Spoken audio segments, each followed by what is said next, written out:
Magandang umaga po sa ating lahat. Good morning.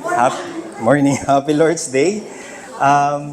Lately po, since nasa bahay po ako lagi, nagkaroon po ako ng bagong hobby.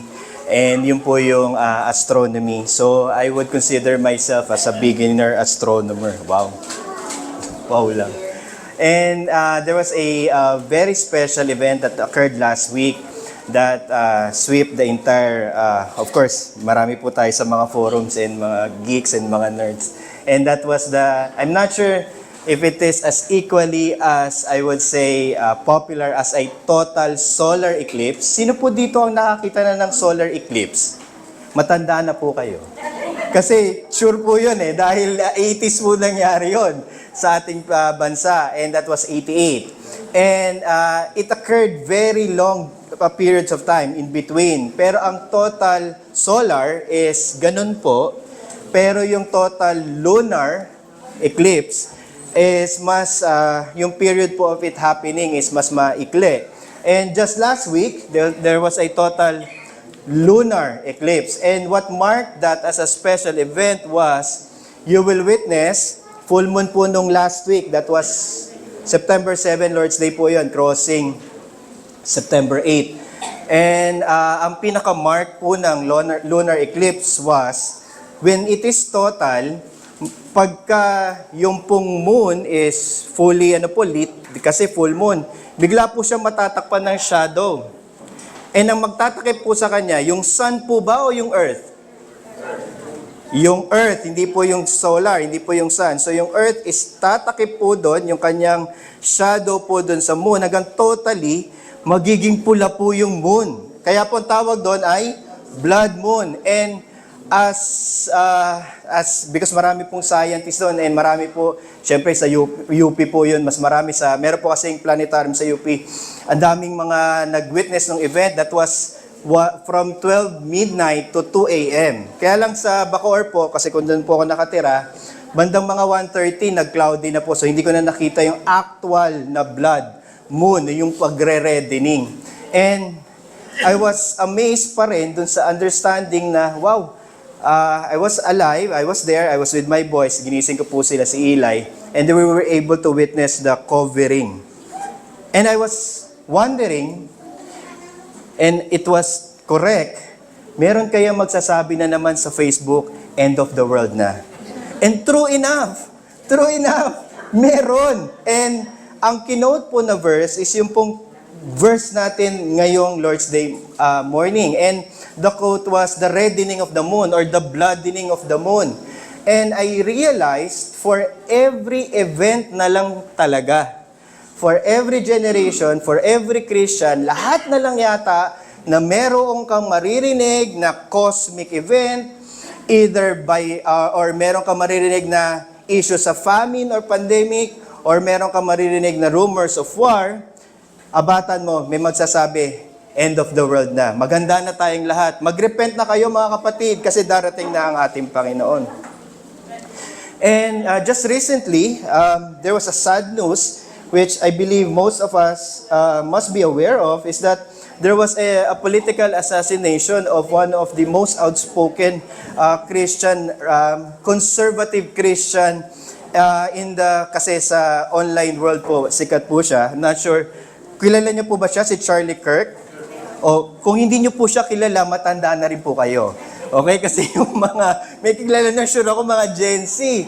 And he was shot in an open field while speaking in a university. And the assassinator, according to the suspects from the authorities, was a student himself, or a Gen Z himself. And again, as expected, meron na naman magsasabi, darating na ang ating Panginoon. Kasi marami ng mga napapersecute ng mga Christians. And so on and so forth. I think it is natural for us, believers or Christians, to look out for signs, since this was something that Jesus Himself talked about with His disciples. And it is in Matthew 24, and it was about the sign of the age. And when Jesus was asked about the question, He said that he was asked what would be the sign of the age, and he was very specific. There will be some false Christ who will come about, and there will be wars and rumors of war, and he was able to mention specific things.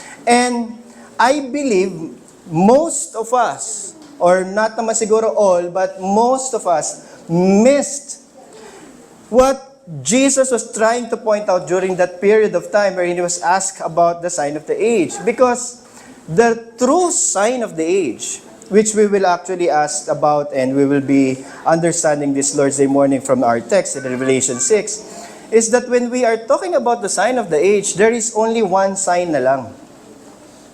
Between the first coming of our Lord Jesus Christ and the second coming of our Lord Jesus Christ, there is only one sign that we all need to watch out. And that would be, and I would like to be very specific, that would be Matthew 24, verse 14. In context, sinabi ko na kanina, but again, the last point was the real point or the true point. And the point is, what is the sign of the age? What would be the sign between the first and second coming of Christ? And the sign is this: and this gospel of the kingdom will be proclaimed throughout the whole world as a testimony to all the nations.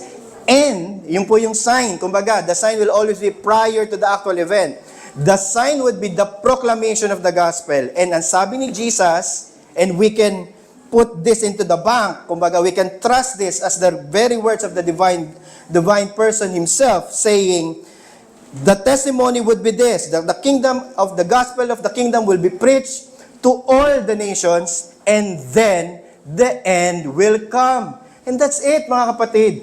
There will be nothing else that we should be looking out for, because those are the things that are immaterial to the very sign of what we should all be expecting.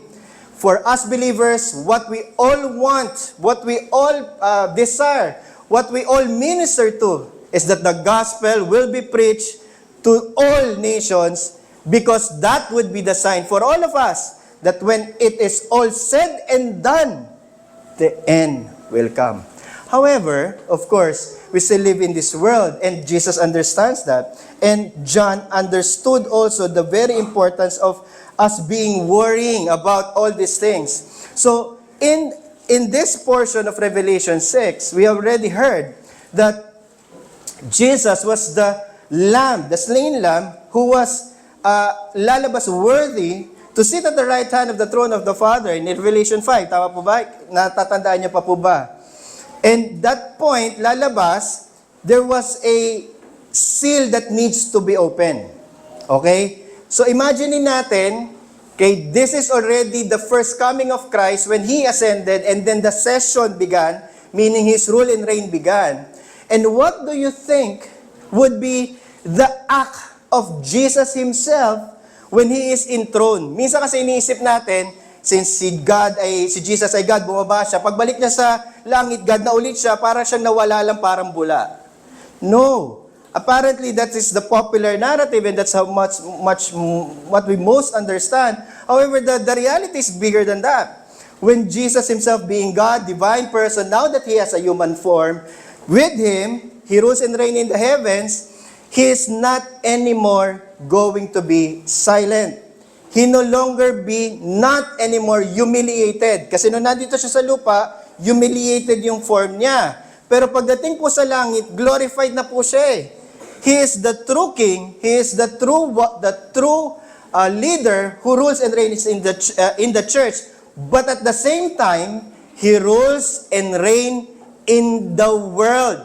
Minsan iniisip natin, na since pumanik na ng ating Panginoong Jesucristo, wala na siyang pakialam dito.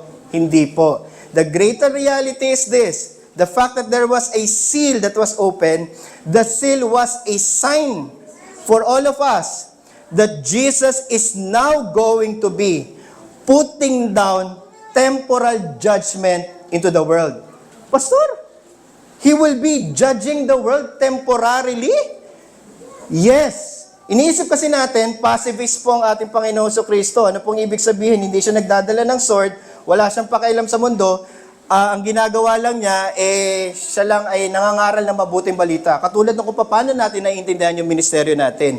Well, I want to say, tayo lang po yun, dito sa lupa. But ang ating Panginoon Kristo ay hindi lamang po nag-rule and reign dito sa ating church. He rules and reign all over the world. Why? Because He is in the heavens. That is why, when Jesus was now in session, in the throne, He is the one opening the seals. Ano pong ibig sabihin nun? He is putting down His judgment to the world. So, minsan iniisip natin ang judgment, kailan mangyayari? Pagdating sa dulo pa, sa future. Tayo ay pupunta sa langit, kailan? Sa future. So, ganun din po yung iniisip natin. Yung paghuhusga ni Kristo, kailan mangyayari? Hindi, doon na sa judgment throne. Hindi po. Ngayon pa lang, sa henerasyon natin, okay, walang ibang nagdadala ng dilubyo maliban sa ating Panginoon Kristo. Ulitin ko lang po. Kasi minsan iniisip natin, nakakaawa naman ng mga tao. Huwag po tayo maawa sa mga tao. Hindi po nagbago ang mga tao mula nung pinanganak sila kay Adan. Tayo po pa rin ay naturang makasalanan at nabubuhay pa rin sa makamundong ito na makasalanan. So that is why, ang ating Panginoong Kristo ay nagdadala ng kanyang paghuhusga. Hindi po yung paghuhusga sa langit po, ulitin ko lang po, paghuhusga dito sa lupa. Dito mismo sa atin. So minsan inisip natin, sino ba nagdala ng pandemic? Yung COVID-19. Well, alam natin na galing siya sa... oo nga, no? Controversial yun. Huwag ganun. Hindi. Galing daw siya sa China. Pero regardless of secondary agency, sino po ang nag-allow nun para po ito'y pumasok sa ating bansa at maging laganap sa kabuuan ng mundo? Ang Diyos. And lately po, di ba, tama ba? Sino po dito ang buhay po ng World War II? Siguro naman wala na. Meron pa rin. Okay. Pero, hindi natin iniisip ang World War II, tama po ba? Kasi nakaraan yon. Ano nang iniisip natin? World War? Palagay niyo po, paano magkakaroon ng World War III? Well, ang sinasabi nila ngayon, kapag po ang Taiwan ay sinakop na ng China, sigurado, that would be the time wherein hindi po pwede, hindi papalagang mga Amerikano at ang mga puti po na ating mga kaalyado. Sigurado po, dedepensahan nila ang Taiwan. So yung mga ganun po mga bagay, iniisip natin na yun yung mga bagay na hihintayin natin para dumating ang ating Panginoon. Hindi po. Yun po ang hihintayin natin kasi hinuhusgahan na ng Diyos ang buong sanlibutan. At siya lamang ang may karapatan para husgahan ito. Jesus is both not just the judge, but He is also the King. At kapag po ang hari ay nagko-conquest ng mundo, dala-dala niya ang buo niyang, sabi niya, yung brigada niya. At hindi po siya titigil hanggat hindi po naipapasailalim ang buong mundong ito sa lahat ng kahatulan, sa lahat ng kasalanan na mangyayari. At iniisip niyo po ba, may makukulong po dahil meron po nag-corrupt sa flood control project. At ang iniisip ko po lagi, wala naman po nakukulong. Pero wag po tayong mag-alala mga kapatid. Di ba po? Sino po ang nagsabing uulan po ng maraming beses sa bandang norte at babaha po ng babaha hanggang sa pumutok po ang issue sa flood control? Pwedeng sabihin natin, hindi, may mga puppets po dyan, may mga masters po of power play, pero not still secondary causes po yun. But still, who is the one making sure that these people will be judged because of their sins? Ang ating Panginoon Kristo pa lang po. Siya pa rin po ang gagawa nito. He is the one who rules and brings everything in its consummating end. Hindi po natin dapat isipin na nagpapahinga lang ang ating Panginoon Kristo. Na para bang nasa langit na siya, kasama niya na ang Ama, di share po, di ba? Medyo relax na siya doon. Hindi po. He is actively, not just by providence po, not by redemption, hindi po. He is actively bringing history into its consummating end. Yun po yung dapat natin maintindihan. And this includes temporal judgment. Ulitin ko po, may final judgment po sa trono ng Diyos. Pagdating po ng tayo po ay wala na at papunta na po tayo ng bagong langit, bagong lupa. Kasama po yon. Pero we're not talking about that. We're talking about temporal judgment that this creation will have to suffer leading up to its end. And this is what Revelation chapter 6 and 7 is going to show us. All catastrophic events that leads to the final destruction of everything that we see here on earth. And this will be the recurring theme. Every time po na pupunta tayo sa 7 seals, mapupunta po tayo sa 7 cups, any recurring theme po would be this. Magpapadala ang ating Panginoon Kristo ng lahat ng katrospiya, at pagka yun po ay nasa sukdulan na, gugunawin na po niya ang buong mundo. Pastor, gugunawin ang buong mundo, walang matitira. Opo, hindi lang po blood moon ang makikita natin. Magko-collapse po ang lahat. Why? Because that is the very ordination of God. He will bring this world into its fiery end. And it's clearly that the one who actually opens up and brings all this catastrophic event is not from the hand of the devil. Minsan iniisip natin, demonyo po ay may kapangyarihan dito sa lupa. Kapatid, mula po ng ating Panginoon Kristo ay pinako sa krus, namatay at nilibing, nabuhay sa mga patay, umupo siya sa langit ng Diyos, Ama makapangyarihan sa lahat. Ang Satanas po ay nakagapi na. Pero pastor, bakit marami pa rin ang nagnanakaw sa proyekto ng gobyerno? Kapatid, wag po tayong naive. Kahit po natapos ang gobyerno ni Marcos, ganun pa rin po yan. Hindi po yan magbabago. At yun po yung gusto nang matutunan ni John dito po sa Revelation 6 and 7. Nalalabas po, lagi po mangyayari yon. And we have to put our eyes to the real goal. And the real goal is that the end, the gospel will be preached. And despite of all catastrophic events, we have to understand those are simply things that Jesus Himself hands over to the world as part of His temporal judgment. At sino po ba ang nag-open yung seal? Tingnan natin sa Revelation 6, tama ba? Iniisip natin, hindi si Satanas, hindi ang mga anghel, kasi no one is worthy who opened the seal so that the judgment of God will be revealed, Jesus Christ Himself. And despite of the terror and the fear that it may induce to all that who hears it, John's visions offers an encouragement. Kasi pag tingnan natin, lalabas po from 1 to 4. Puro po catastrophic events. Pero pagdating po natin sa 6, makikita natin na kapag po inisip natin ang kalalagayan ng sinumang mananampalataya, kapag sila ay mamamatay sa kahit anumang dilubyo na darating. Ba't nga ganun, Pastor? May dilubyo yung dumadating, pero hindi exempted ang mga Kristiyano at mananampalataya. Opo, wala po tayong special covering sa temporal punishment. Hindi po tayo katulad doon sa bayang Israel na may sarili tayong bansa, nakaprotekta po tayo. Hindi po. Tayo ay nakasalansan sa lahat ng mga bayan, sa lahat ng nations. Therefore, pag bumaksak po ang isang dilubyo, tatamaan po tayo. Pero isa po ang encouragement po ni John na mamaya matututunan natin. Ang sino man pong mamamatay ng ating Panginoon Kristo ay siya pong nilolooban ng Espiritu.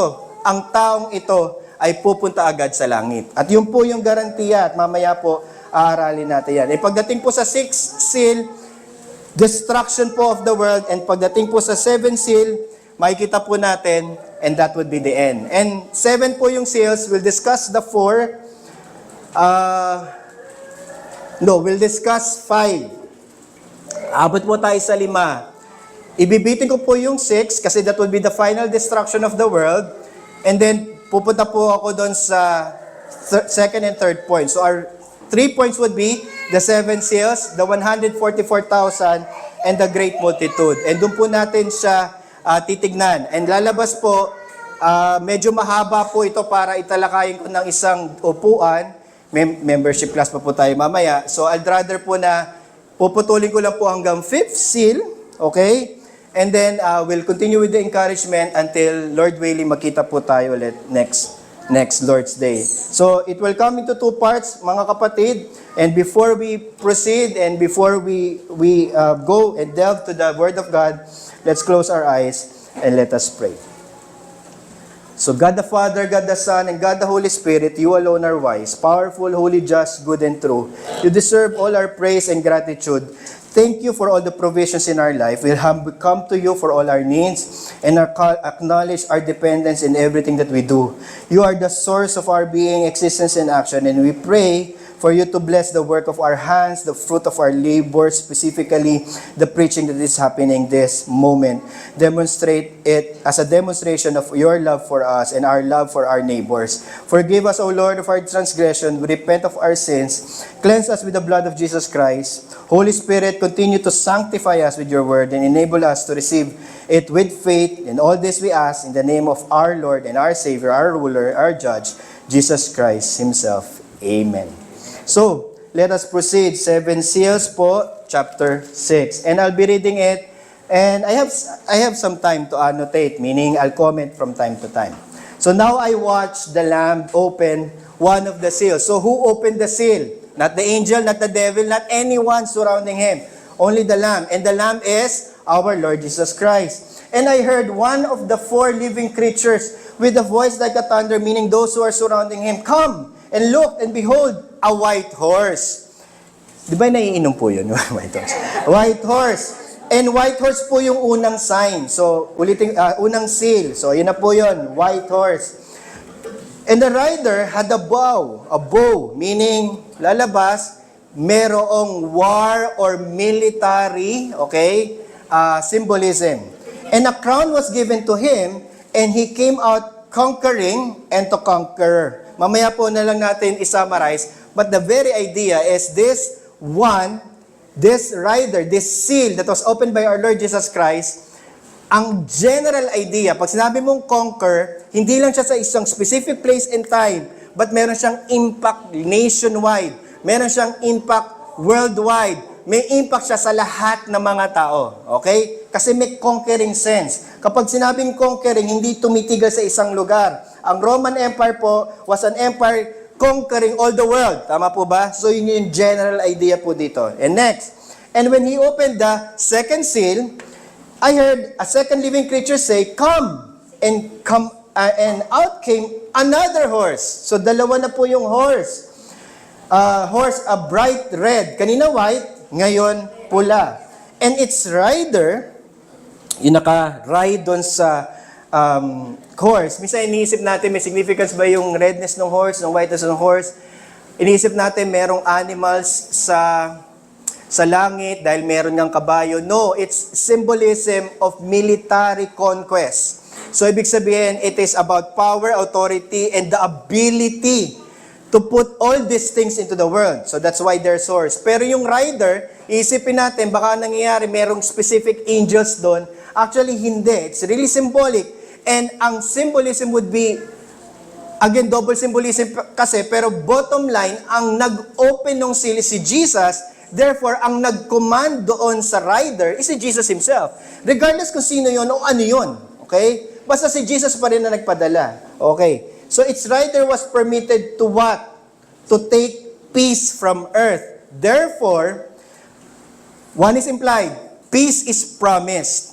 Why? Because there was a time wherein there is enough conflict, specifically Genesis 5 all the way to hanggang gunawin po yung mundo kay Noah, 10, 11, walang pahinga Walang pahinga. Until such time na sinettle ni God na okay, there will be order of some restraining sense of evil, and that was the providence of God to restrain it. And somehow there was some sense of peace. Pero dito po lumalabas, fast forward na po tayo kasi Genesis yun. Pagdating po dito, Jesus is the one commanding whether or not there will be peace or war on earth.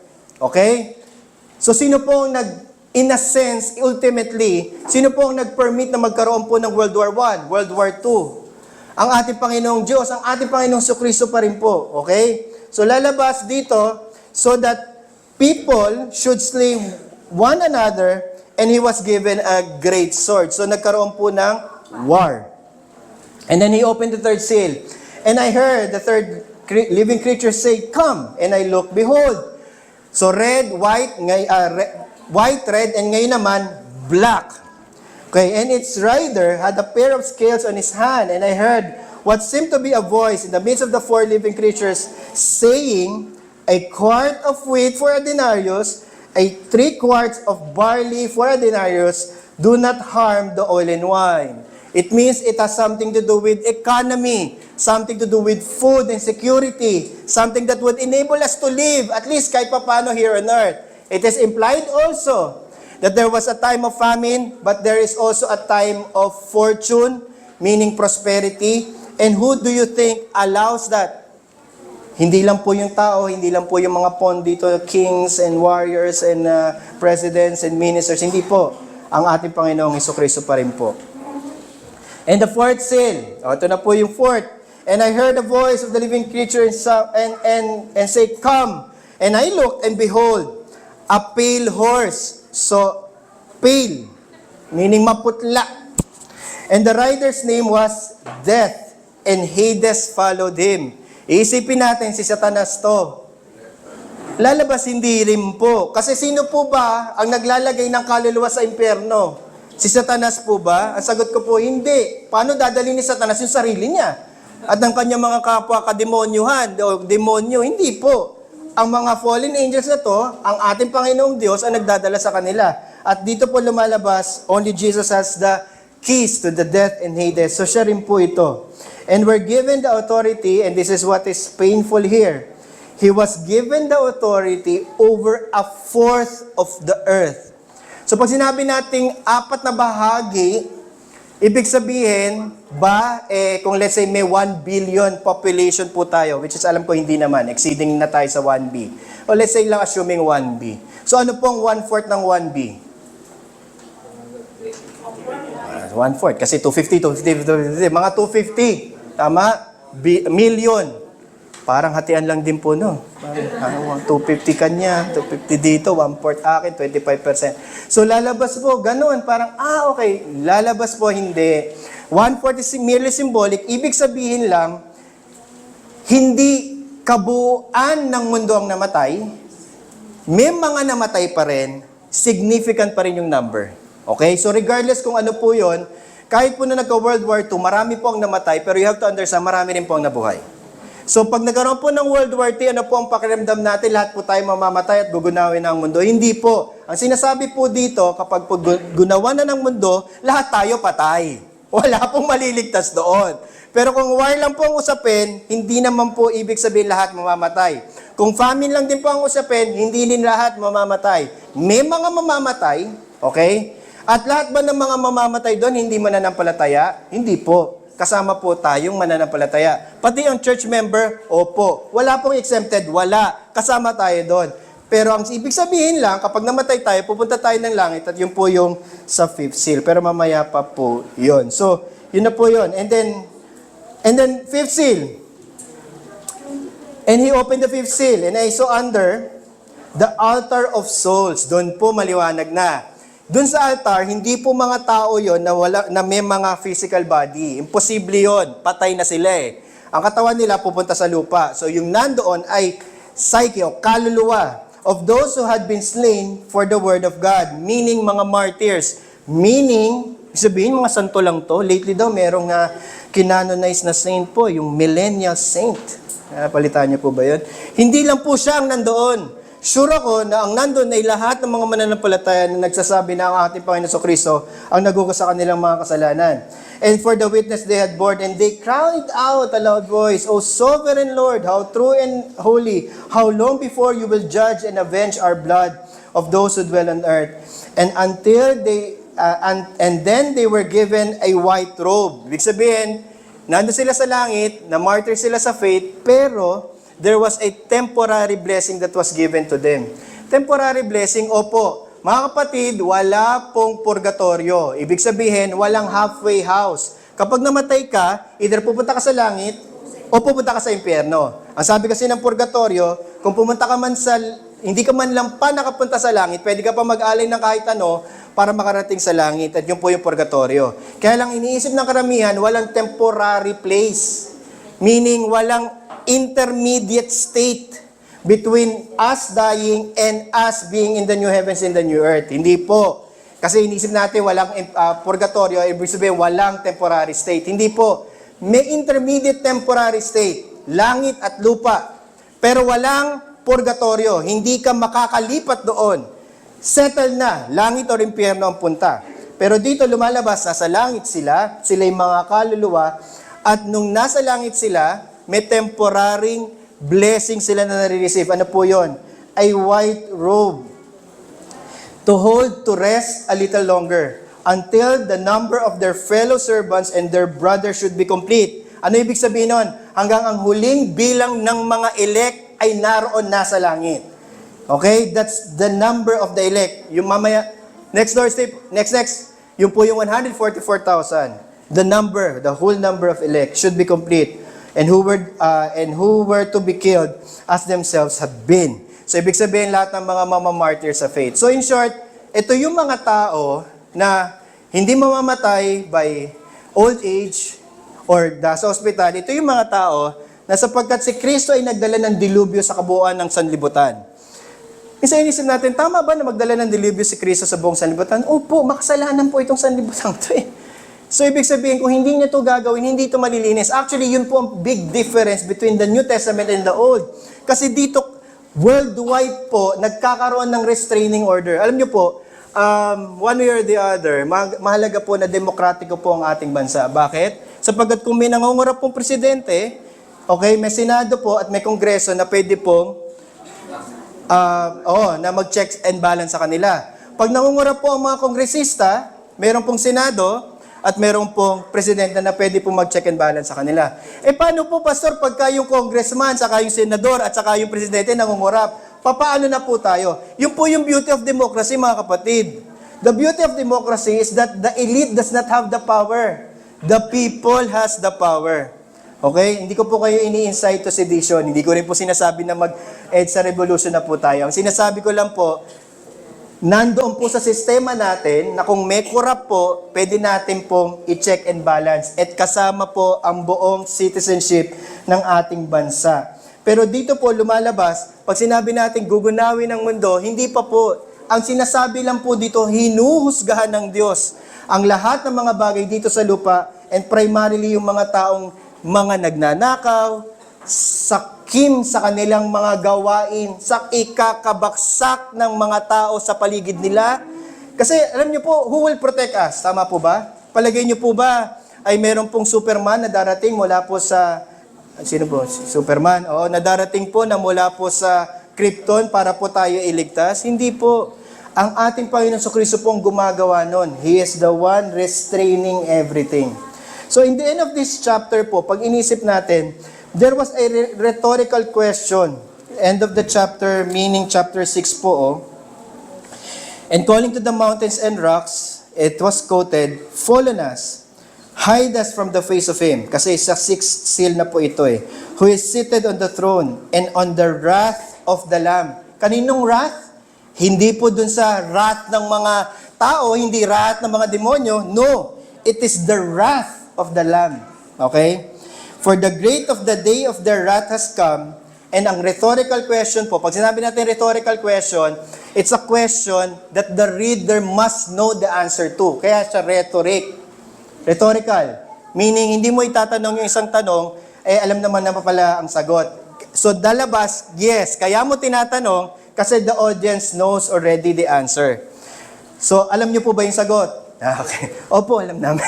So, yun po. So, ang tanong po is, who will stand for the great day of the wrath of the Lamb that has come? Ang sagot po is, no one.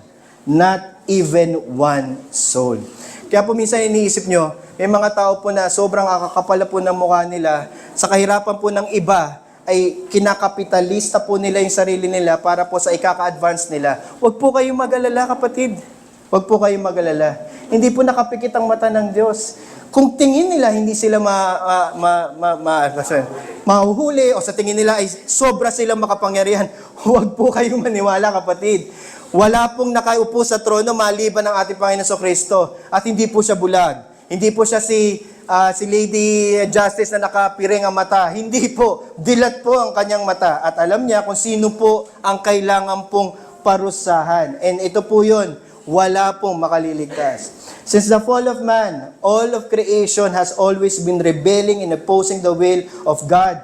And finally, when the redemption of God's people has been accomplished, fallen and rebellious men will always suffer the punishments from the one who brings everything into the consummating end. That is why we know that despite of the progress we see from every generation of men, Minsan iniisip natin, the greatest blessing of this world is na-invento po ang internet. Hindi po, kapatid.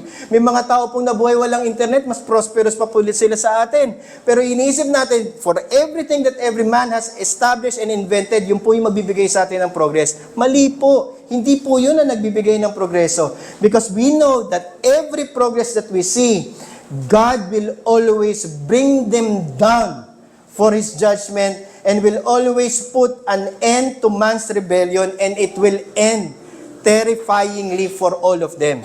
So yun po mga magulo at kapatid. So sa entire expanse of the 4 horse riders po, iniisip natin parang itong puting rider na to pang 1st and 2nd century lang. Yung red na rider na to is pang 3rd and 4th century lang. Hindi po, kapatid. The rider has always been coming and has always been bringing His judgment on this earth for every generation, for every time and every place. And wala pong nakakalusot sa Kanya. At yun po yung magbibigay sa atin ng encouragement. Bakit? Kasi po, kahit ano pong gawin natin, sinasabi po, maglagay kaya tayo ng mananampalatayang a Christian believer in the government. It sounds true. Ako po, personally, nadegoy po ako nun eh. Kasi, marami po akong binoto na I don't know. Pero marami akong binoto na endorsed by the Christian community. Tama po ba? Binoto niyo po ba si... Wag na. Kasi record ako eh. Pero, in-endorse po kasi siya ni Gary Valenciano, and that time I was a fan. And everything Gary Valenciano says, I will, follow. And I realize, and somehow, one way or the other, that is where we should not put our hope into. Because there is no Christian ideal state, mga kapatid. It has never been for our generation. It will never be for the entire duration of Christ's first and second coming. Jesus Christ is the true one King. Wala na po tayong Lord except Him. Therefore, kung sino po man lumagay dyan, temporary lang po yan. Mga pa-Kristyano, hindi po yan. Wala na po tayong pakialam dyan. Pero, yes, we will do still our duty to become good citizens of this world, but let us not put our hope to these men, because God will put an end to all these things pagdating po sa dulo. So the picture, while it is supposed to deliver terror to those who oppose God, however, it also brings encouragement to us who are living in this period. And this is the reason for John's book. God wants to encourage us while we are living here on earth. John 16:33. So meron po kayong Bible. Kasi I want us to read through all the things that Jesus Himself has said so that we will be encouraged during the time of this period. Jesus knows that we will be here. Jesus knows that it will happen during our time. That is why He did not leave us without a word of encouragement from Him. John 16:33, and He said, all these things, I have said all these things, and He was saying about all these things that will happen in this world, okay? And He said that you and me, I have said all these things that in me you may have peace. Not peace in the external world, because we can never find peace in this world. In the world, ang sabi niya, you will have tribulation. Meaning, expect it. Never assume that you will live in a generation there will be peace reigning, there will be no problems. No. This world will have tribulation. But Jesus says, take heart.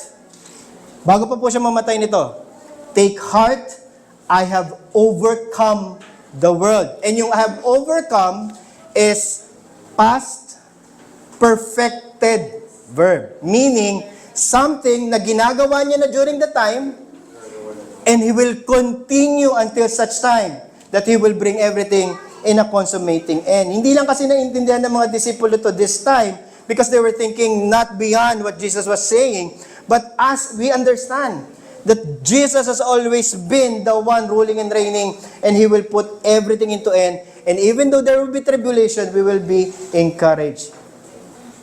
So, it intends for us not to just simply have peace, but also to keep watch over these events. But at the same time, focus on what?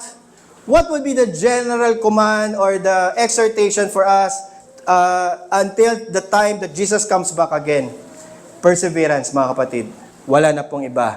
Ang sabi po ni ating Panginoon Kristo, ang manatili hanggang wakas, maliligtas. Hindi yung sinasabi na, o pastor, mananatili ako na mananatili sa pamamagitan ng sa aking sariling lakas. Hindi po. It's a statement of fact. Those who persevere, okay? Ang manatili hanggang wakas, those who persevere, ang manatili hanggang wakas, maliligtas. Hindi ibig sabihin na yun ang magliligtas sa kanila, hindi yung perseverance nila ang magliligtas sa kanila. Bakit? Ano ba ang nagligtas? Pananampalataya. At ang pananampalatayang tunay ay nagpapagal. Nananatili siya hanggang wakas. May pananatili, may perseverance. At ang sinasabi ng ating Panginoon Kristo, ang merong pananampalataya na nag-e-endure, yon ang nakaliligtas na pananampalataya. And that's how we should understand that verse. So, John listed, lalabas, kailan na ba tayo? 4? 5. So, John listed 5 out of 6 events that we need to watch out here on earth. They will occur either in our own lifetime, or we will know them from history. One of the things that makes us aware more. Minsan may inisip natin, wala naman ako pakialam dyan, basta mahalaga ligtas na ako. Hindi po kapatid. Ang problema kasi doon, the limitation of your perspective is the one that makes you fall most of the time because that's immature thinking. We cannot do that. We need to be aware of those things that happen in the past. But at the same time, we must be aware of the things that's happening in the future, in our present situation. Bakit? Kasi isipin natin, ang nangyayari to ngayon, baka ngayon na dadating ang Panginoon. Kapatid, lahat po ng nabuhay, yun po ang sinasabi. May war, ay, darating na ang Panginoon. Hindi kapatid. May war, may famine, may mga mangyayari sa mundong ito, huwag ka mag-alala. Take heart.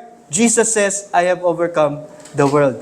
Huwag po tayo mag-alala. Hindi ang reaction, dadating na ang Panginoon. Ang reaction ay, alam natin na hinuhusgahan na ng Panginoon ang mundong ito mula pa nung una at ngayon ay nakikita pa rin natin na hinuhusgahan niya. And that should prompt us to understand, okay, judgment is happening. Therefore, the end will soon come. Darating siya. Okay? Pastor, kung dumating ngayon, di dumating. Di ba? Di wala nang kukuha ng kurakot, di ba? Saya. Di ubos ang party nila, di ba? Pero hindi nga hindi pa nga dumadating. But at the same time, He wants us to understand that how, even though these are terrible events that will happen, they were simply but temporary. Kaya po nagpapakita at nagde-demonstrate ang Diyos ng kanyang judgment. Nung pong nagka-COVID, naapektahan po talaga ako mainly with my family and my own understanding of my own life. Kasi I was not expecting na may mangyayaring ganong kabigat at ganong ka-widespread. So, sabi ko nga, minsan inisip ko, natanong ako ng mga anak ko, Dad, ano ba, pagka nagka-war, saan tayo pupunta? Sinisip ko, hindi ko iniisip. Bakit ko pa aalalahanin yan? Kasi ganon ko siya, hindi ko siya pag-ukulan ng pansin. Pero hindi. Nung nangyari yung pandemic, and it's always been a usual occurrence of history, pag merong pandemic, nagkakaroon ng shortage of food.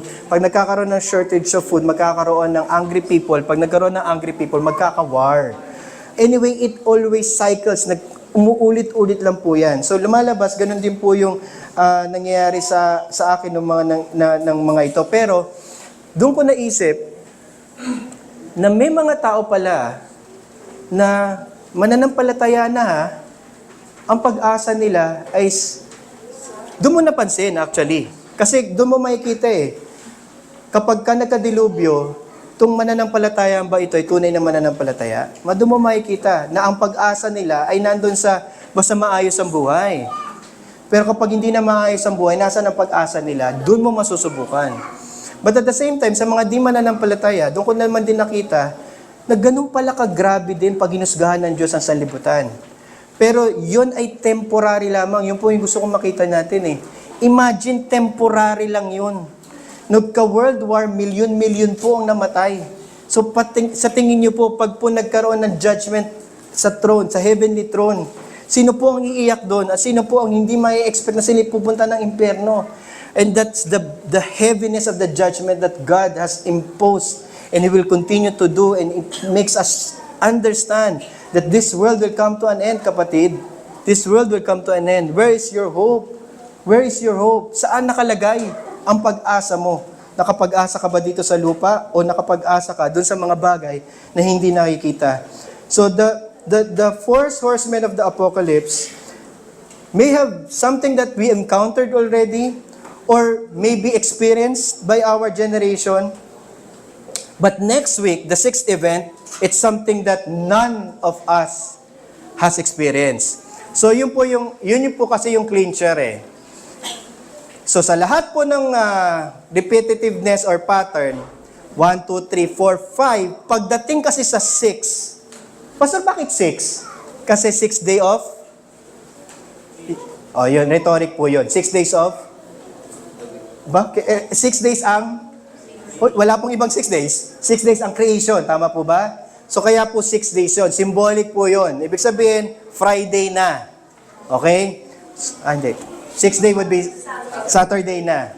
So, Sabbath na. Ibig sabihin, mangyayari na. So, ibig sabihin, ito na ang katuldukan ng mundo. So, yun po yun. Actually, yun pa rin ang nagbibigay sa atin ng terrifying end. Pero next week pa po natin discuss kasi sabay-sabay po yun, yung 144,000 in a great multitude. And because mabigat na mabigat po yung pangyayaring yun, mabigat na mabigat din po yung pag-encourage sa atin ni John doon. So, right now, we look at the first seals. And let me just summarize it for you. The symbolism of the horses are similar to the symbolism of Zechariah 6, 1-8. In short, hindi po ito actually nakita ni John ng mga totoong mga horse. Kaya minsan po, as sa mga premillennialist at yung mga literalist, talagang nag-aabang sila eh, na meron pong darating na kabayo. Ang tanong ko, ano kulang klaseng kabayo yun? May nakita na ba kayong pulang kabayo? And it's absurd to think na mag-expect tayo na itim na kabayo, pwede. Puting kabayo, pwede. Pero pulang kabayo, kapatid. Baka si Santa Claus yun, o si reindeer. Anyway, pula eh. So, I know they have some explanations, but either way, what we're saying here is, if it's going to be literal, that would be absurd. So that is why, so there are 4 horses, the white horse, the red horse, the black horse, and the pale horse. So the white horse is a conquesting symbolism, meaning anything that would bring a catastrophic effect to all of the people here on earth. Minsan iniisip natin hindi nangyayari yon, but learn from history. Nangyari na, big sabihin mangyayari ulit. If it happened already, it will happen again. Okay? War, famine, pestilence, and the list goes on. Second, the red horse is war. Pastor, aabot po talaga ba sa panahon na magkakaroon pa rin talaga ng war? Yes. Ibig sabihin ba darating ating Panginoon na hindi din? Because there will always be these things. It will occur between the first and second coming of Christ. Jesus already said that there will be war, so we should not be surprised. So that's war. It will bring more death in any generation when men try to slaughter one another. The third one is the black horse, and it is about famine. Yun ang hindi pa natin nararanasan. Tama po ba? Naranasan na po ba ang taggutom? Hindi po ako pwedeng pang taggutom. Mamamatay po ako. Okay? Yan po ang weakness ko sa buhay. Pagkain. So, hindi ako, palagay ko wala na. Pagka nagtagutom, Lord, sama mo na ako. Okay. So, hindi. Pero ito, famine. Why? Because there is a cause of lack of goods and increasing prices of essential food supply. Kung naalala nyo yung issue dun sa, yung movie na magpapatatak ka ng 666 para bumili ng food. O, di ba dito pumasok yon? Hindi po. Walang ganon. Ang sinasabi lang is, magkakaroon pa rin ng shortage of food and may mga mamamatay because of famine. Eh, iniisip natin, wala namang famine na nangyayari. Mali po kayo kapatid. Walang famine dito. Pero may mga famine sa ibang mga lugar, sa may ibang bansa. So let's not kid ourselves na hindi siya nangyayari. And lastly, death. The pale horse. And this is a death, or these are deaths, brought about the sword, and famine, and pestilence, and the wild beasts on earth. Kaya nga pag inisip mo, yung buong apat na yon, hindi yon kanya-kanyang period of time. No, it's a parang description of what will happen, but it is encompassing in all. So ibig sabihin, there will be famine in every generation. There will be death in every generation. There will be war in every generation. Huwag po kayong magtaka. Yun po, in every generation meron siya. And it will occur between the first and second coming of Christ. And we should not be surprised when these things are happening. Why? Because Jesus Himself said to His own disciples that this will happen, but the end will not yet come. Kaya po, confident ako eh. Yes, pwede ako mamatay sa war, pwede ako mamatay sa famine, pero it doesn't mean na kailangan ko po sabihin sa mga anak ko, maghanda na kayo, mga anak ko, po, babalik na ang ating Panginoon. Hindi po. The end is not these things. Kaya po sinabi. Okay, Luke 21, 9 to 11. So these are words of Jesus narrated by the apostles themselves that would be important for us understanding this matter. Luke 21, 9 to 11, and it reads, "And when you hear," and so, of course, these are discussing end times. "And when you hear wars and tumults, do not be terrified." Why? "For these things must first take place." Imagine niyo po, nandito pa lang sa panahon ng ating mga apostol, saan pa ang ating Panginoon Kristo, binalaan na sila, mangyayari ang mga ito. But the end will not be at once. And then He said to them, "Nation will rise against nation, kingdom against kingdom. There will be great earthquakes and various famines and pestilences. There will be terrors and the great signs from the heavens," or yung blood or whatever. "But before all this, will lay their hands on you and persecute you, delivering you up to the synagogues and prisons, and you will be brought before kings and governors for my name's sakes. And this will be an opportunity for you to bear witness." Nakita niyo po yung diversion ni Jesus? Sinasabi niya, mangyayari na to pero wag doon ang focus nyo. Wag po yun ang isipin nyo. That's not the sign of the times. The sign of the times is this: you will be brought to every kings and emperors and rulers of this age, and I will call you to be the witness for my name's sake, and you will stand before them, and you will preach the gospel to them, and that will be the sign for you. And that was true to the apostles. During this period, every king, every empire has stood and has fallen. And guess what? Where the Church of Christ still stands until now, kapatid. Until now.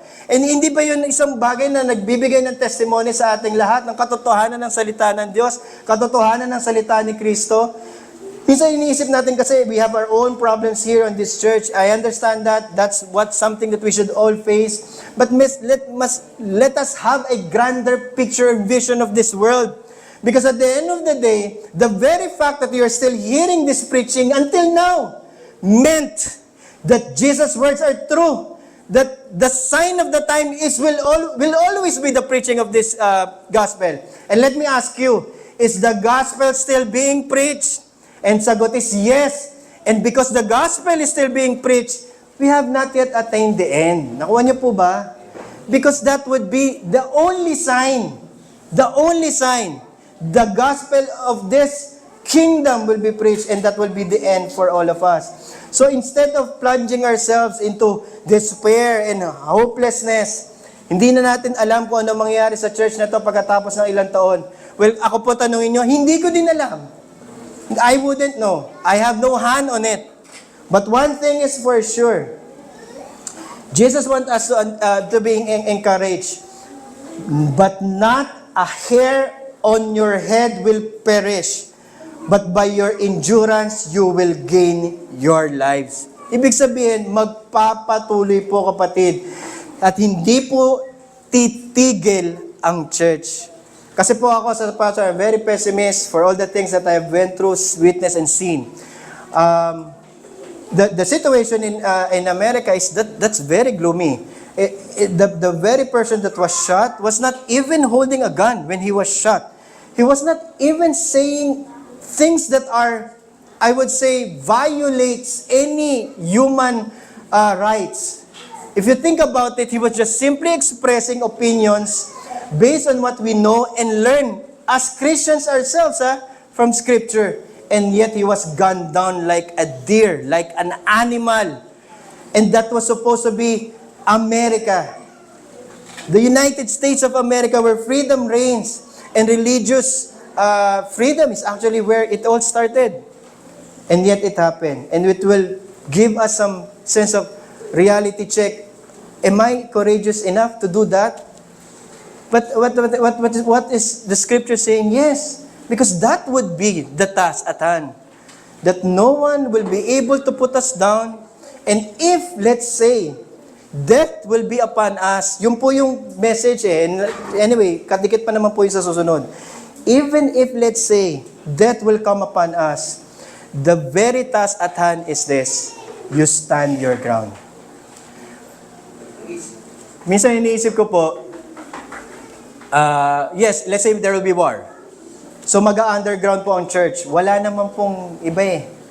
Ang lagi pong nangyayari, pag ang church, ang nagkaroon po ng war, mag-underground po ang church. And let's say po, ipapersecute po ang mga believers or anyone gathering. Should we stop? Hindi po. Should we always meet every Lord's Day? Yes po. And should we, let's say, find ourselves being captured and being able to not convene again at the threat of a gunshot? Ang sagot po is, you will endure that. Ganun lang po kasimple. The apostles themselves and the believers back then has stood their ground, and that's the same message that we'll be doing now. We are not going to be, pastor, maghahanap ako ng away, gulo, para mabaril po ako. Hindi, kapatid, pag ginawa mo yung mababaril ka talaga. Okay? Hindi po. Ang sinasabi lang, kapag dumating yung punto na ganun na po ang mangyayari, you do not run, you do not anymore forsake the faith, but you stand your ground. And that's why, that is where we put ourselves into. That's the perspective that we must take. You know what? What is lacking in the pulpit is not really more theology. I think somehow, one way or the other, we have been gifted with much theology already. Men have taught us a lot. Hindi po. The character po of a believer is not courage. It's not knowledge. It's courage. It's always been courage. No one should back down. Minsan inisip natin, is it more knowledge that will actually make us be more a believer? Hindi po. With little knowledge nga, minsan po, yung po yung nagbibigay ng courage. So courage po ang hinahanap. And this is what is being invoked or evoked to us. And at the same time, we also need to take note the restraining power of God on these events. That while the effects of these events will bring death towards God's enemies, God continues to bring relief for the sake of His people. Why? Because we'll always die with them as well. Talaga, Pastor, walang special protection. Di ba pwedeng, di ba, may langis tayo, di ba, may holy water, lalagyan ko kayo ng marka. Yung ba yung seal na sinasabi dito? Hindi po. We will never be exempted. One of the most peculiar thing that I have learned from studying Revelation is this: hindi pinangako na gagaling tayo sa ating mga sakit. Pastor, can we still pray for it? Yes, because that is in James. Lapatan natin ng oil, we get medical,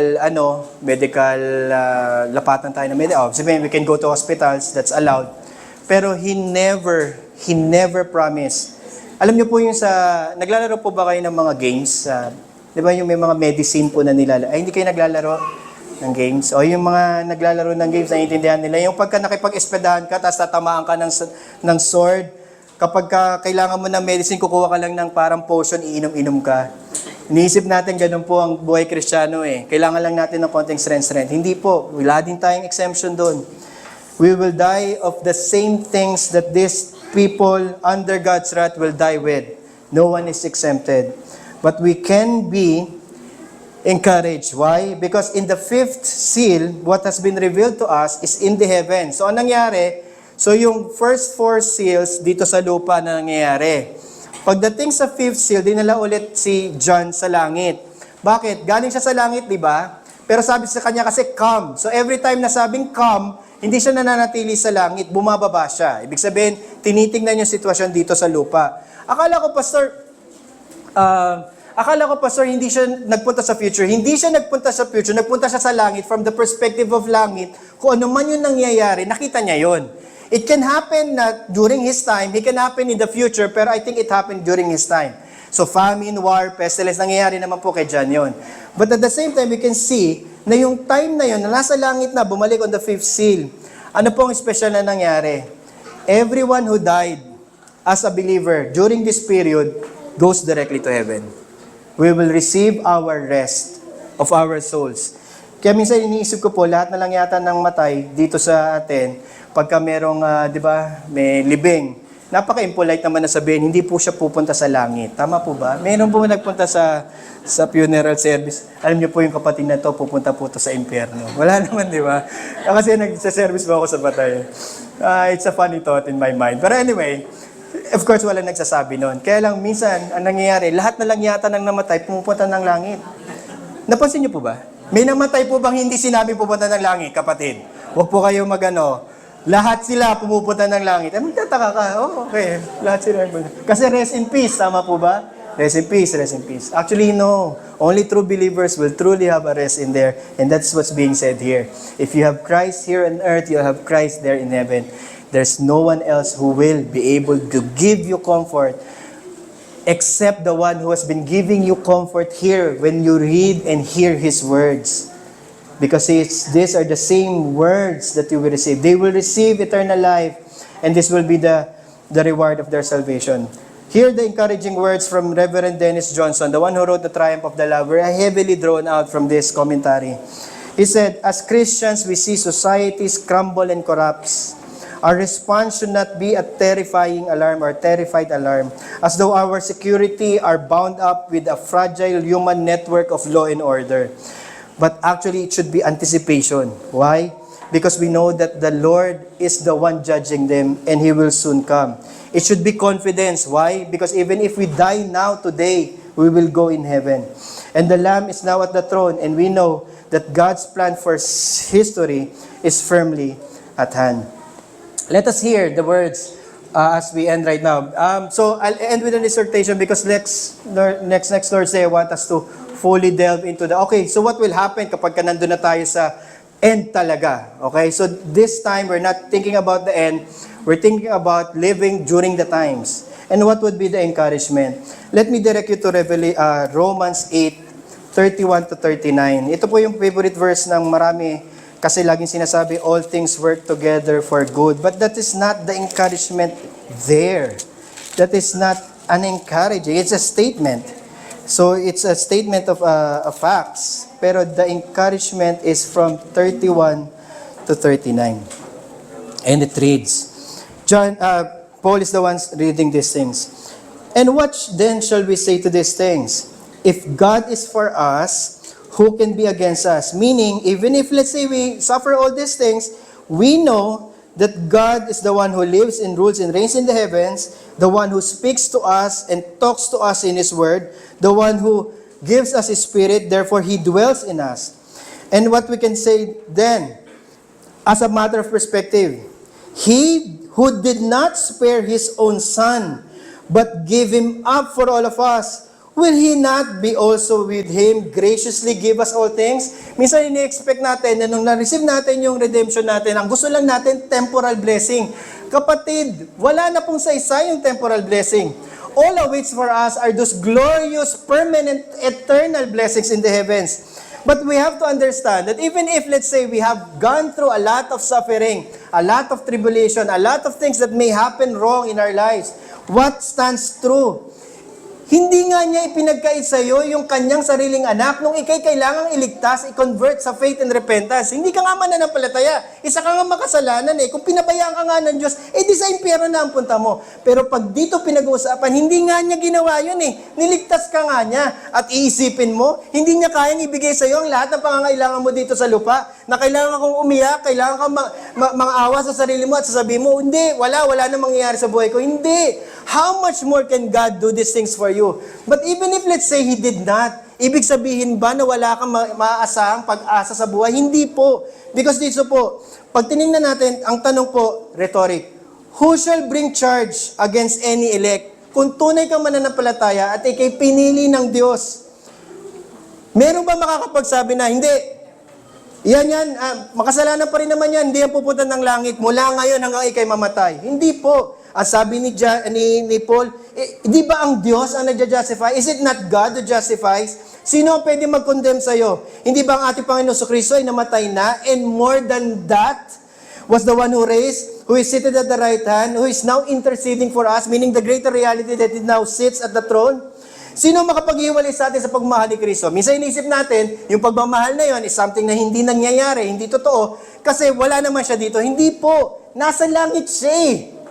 At ang lahat ng affairs dito sa lupa, siya ang nangunguna. Siya ang nag-govern, siya ang nagko-concur, siya ang nagsasustain. So, hindi ka mahihiwalay sa pagmamahal ng Diyos. So, at sabi niya, ano ba? Tribulation ba? Distress ba? Persecution ba? Famine ba? Nakedness ba? Danger or sword ba? As it written, ang sabi nga doon sa Old Testament, for your sake we are being killed all day long. We are regarded as sheep to the slaughtered. Ano yung charge pagdating doon sa fifth seal na nasa langit? Hanggang kailan, Panginoon? Tama po ba? Hanggang kailan? Hanggang kailan kami maghihintay? Same sentiment po. Kasi ang lahat ng mga Kristiyano po, papatayin lang. Hindi po tayo manlalaban. Hindi tayo manlalaban. Opo, I'm a pacifist because of this.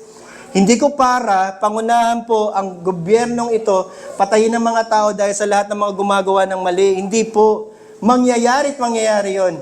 Pero kung sasabihin po, mamamatay ako sa ilalim ng isang sandata dahil hindi po ako, sinasabihin po, hindi po ako pwedeng sumamba, hindi po pwede yun. Hindi po pwede yun. Because alam ko na dun lang ako hindi pwede at dun lang ako papalag. Kasi yun ang hindi pwedeng hindi mangyari. Yung hindi magtitipon at hindi magkakaroon ng pagsamba sa pangalan ng ating Panginoon Kristo.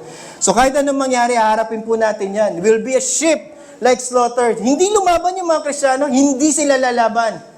Because hindi sila pwedeng lumaban. Ang sabi ng Panginoon Kristo, pagdating nila sa langit, tatanggapin nila yung rest, puting damit.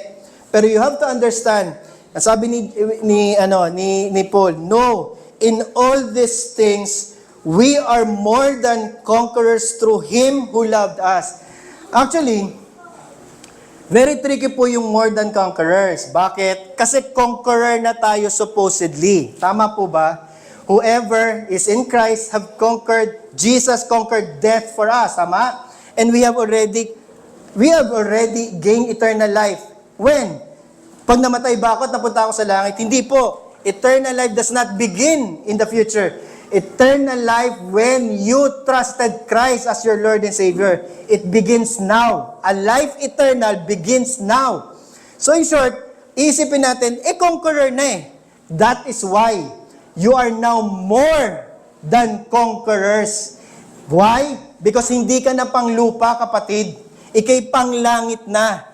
Wala na tayong iisipin na dapat pa nating minsan po kasi ako, natatakot pa rin ako pag kami nangyari sa pamilya ko kapag halimbawa, nawalan ako ng trabaho o merong na-aksidente sa mga anak ko. Minsan nga inisip ko, paano kaya pag may isa sa mga na-disgrasya dyan, ganun. Maraming dilubyo. Araw-araw, gabi-gabi iisipin ko po yun. Pero sometimes we have to be reminded, we are more than conquerors, kapatid. Wala na dito sa lupa ang concern natin. Ano naman kung mangyari lahat yon? Binigyan ka na ni Kristo ng isang bagay na pwede mo nang dalhin sa langit. At garantisado na po yon. So hindi na po natin iisipin yung mga pang-temporal na bagay.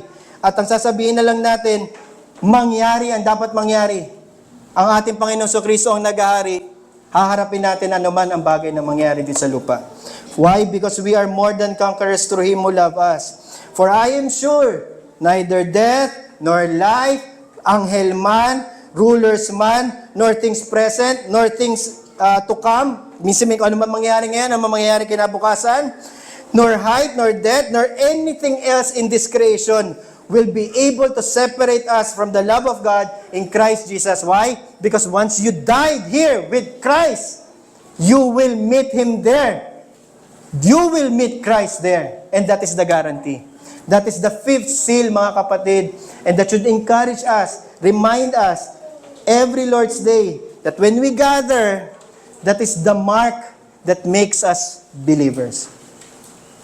So brothers and sisters here at CRCC, yes, we will experience conquest, we will experience war, we will experience famine, death here on earth, but take heart, for God is in control, and our Lord will never bring them